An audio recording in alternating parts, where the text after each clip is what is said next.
চট্টগ্রাম নগরীতে ইসলামী ব্যাংকের চকবাজার শাখায় উদ্বিগ্ন গ্রাহকদের ভিড়। কারণ এক গ্রাহকের স্বর্ণ চুরির খবর পেয়ে নিজেদের গচ্ছিত অর্থ ও স্বর্ণ তুলে নিতে ছুটে আসেন তারা। আমি যখন বেরোচ্ছিলাম তখন জিনিসটা যখন শুনেছি আমার নিজের কাছেই মনে হচ্ছে যেন আমার আসলে টাকা যেগুলো আমার এখানে আছে সেগুলো সেফ কিনা।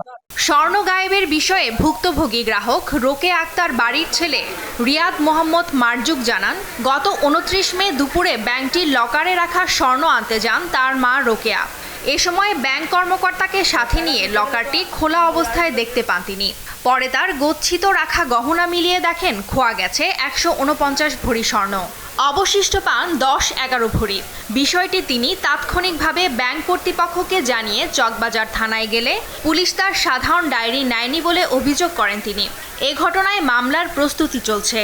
আমার লকারে একটা চাবি ঝুলতেছিল, জানতে আপনি ধৈর্য ধরে এখানে কি এই লকারে কি ঠিক আছে কিনা জিনিসপত্র উনি খুলে দেখে যে 10-11 ভরি স্বর্ণ অলংকার পরে আছে, বাকি প্রায় 150 ভরি স্বর্ণ গায়েব হয়ে গেছে।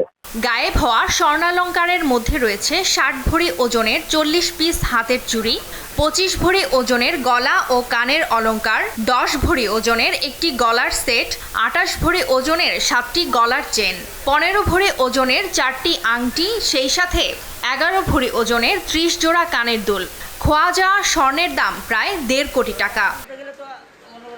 এদিকে ব্যাংকটির চকবাজার শাখার ব্যবস্থাপক জানান, ভুক্তভোগী গ্রাহকের অভিযোগটি আমলে নিয়ে উচ্চ পর্যায়ের তদন্ত চলছে, যার অগ্রগতি জানানো হবে সোমবার।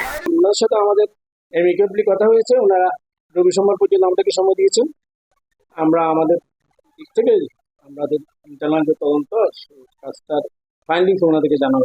বাংলাদেশ ব্যাংকের নিয়ম অনুযায়ী একজন গ্রাহকের লকারে রাখা জিনিসপত্রের কোনো রেকর্ড ব্যাংক রাখে না বলেও জানান এই কর্মকর্তা।